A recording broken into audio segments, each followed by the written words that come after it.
A leading Russian general purged by Russian President Vladimir Putin is dead. It's the second untimely death of a Russian general this week. Army General Gennady Zhidko died, quote, after a long illness. This is according to the state news agency TASS. He was 58 years old. Zhidko reportedly led the invasion of Ukraine as commander of the southern grouping of forces before being ousted from his role after he failed to grab the key city of Kharkiv. No official announcement of Zhidko's death has been released, but his biography published on TASS doesn't even mention his time serving as commander in Ukraine. Joining me now is someone who was targeted by Putin for more than a decade, Bill Browder. He's the CEO of Hermitage Capital, also author of several books, including Freezing Order, a true story of money laundering, murder, and surviving Vladimir Putin's wrath. Bill, I appreciate your time. So here we are, another untimely death of a senior military commander. Do you think it's possible that this wasn't simply a, quote, long illness? Well, in most other countries, if you were to hear this headline, you would say, the guy died of heart attack or cancer or whatever. But in Russia, there have been so many murders, poisonings, people thrown off buildings, mysterious deaths, that you have to apply some probability that this guy was killed, particularly since he was somebody who was effectively sidelined and ousted for his performance on the war in Ukraine. And remember that there was just oligarch after oligarch who were dying in these mysterious situations, who were clearly murdered. I mean, and Zhidko was the second Russian general just to die this week. The other one was Putin's personal bodyguard, had overseen the building of his Black Sea palace. He was in prison, had just become eligible for parole, and he suddenly is dead. His death came out of nowhere, and it does raise some suspicions of foul play. Since the start of the war, as you point out, there have been many suspicious, at best, Bill, deaths of prominent Russians, including some of the oligarchs you reference, others in the inner circle of Putin. Are you surprised that this keeps happening and that no one does anything about it? No one starts to murmur and talk and turn on him? I'm not surprised at all, and I'm 100% sure that many of these deaths are the result of murder. And when you put it into the context of what's happening with the war, it makes complete sense. Russia has lost more than 250,000 soldiers since the start of this war. That's based on the Ukrainian estimates.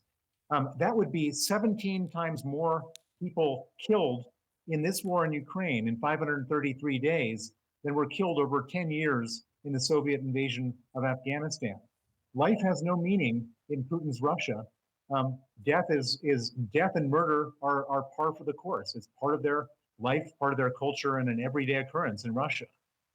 Well, the Belarusian president today, Alexander Lukashenko, is one of Putin's closest allies, gave an interview. And he talked about Putin quite extensively. And one of the things he said was that Putin was not weakened by Wagner's mutiny and Prigozhin's mutiny. He said, in fact, and I wanted to quote it, he is no longer his old self. He is now wiser and more cunning. If someone thinks that Putin has been weakened by Prigozhin's mutiny, it's total nonsense. Putin is now more mobilized, more cunning, and wiser.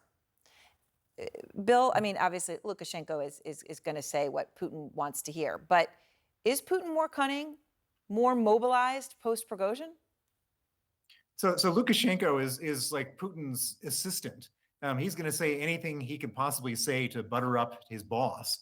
Putin is totally humiliated. He's humiliated by Prigozhin. Remember, Prigozhin was on a march towards Moscow to take over the country. Putin called him a traitor, called him an enemy of the state.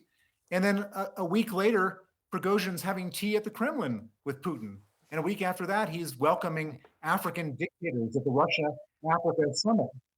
And so the whole thing sounds ridiculous. Putin has not been, he's not wiser or stronger. He's humiliated. And there's no way to unhumiliate him from this complete fiasco that happened on the 24th of June. So one way that Russia's continuing to fight this war is that they still have the money to do it, right? The ruble has tanked, but they're getting the money, right? We looked earlier at German exports to Russia as an example have plunged, but they've more than doubled to other countries like Kazakhstan. I mean, they're getting what they need somehow.